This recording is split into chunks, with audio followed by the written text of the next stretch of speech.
আসসালামু আলাইকুম। এবার মুরগির ক্যানাবিলিজম বা ঠোকরাঠুকরি হওয়ার কারণ সম্পর্কে আলাপ আলোচনা করব। অর্থাৎ কী কারণে মুরগি ঠোকরাঠুকরি করে বা ক্যানাবিলিজম হয় সে বিষয়ে। তো মুরগি ঠোকরাঠুকরির মাধ্যমে অর্থাৎ ক্যানাবিলিজম হচ্ছে একটা মুরগি আরেকটা মুরগি ঠোকরাঠুকরি করব, এতে মুরগির রক্তকরণ হতে পারে এবং মাংস ছিঁড়ে খেতে পারে।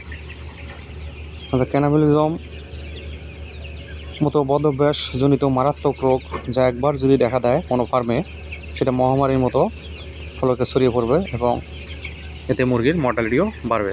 তো কী কারণে এই ক্যানাবিলিজম হয় বা ঠোকরাঠুকরি হয় সে বিষয়গুলো হচ্ছে, কোনো সময়ে যদি মুরগি অল্প জায়গায় বেশি পরিমাণে মুরগি থাকে, অর্থাৎ গাদাগাদি করে থাকে, তাহলে সেক্ষেত্রে এই সমস্যাটা হতে পারে।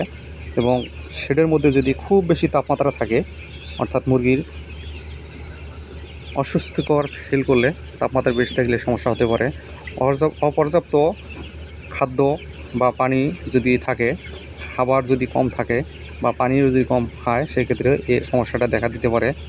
তো খাদ্য কম থাকলে দেখা যাচ্ছে যে মুরগি নিজেদের মধ্যে প্রতিযোগিতা করে, এক্ষেত্রে একজন আরেকজনের সাথে মারামারি করতে পারে, এক্ষেত্রে মুরগির ক্যানাবিলিজম হতে পারে।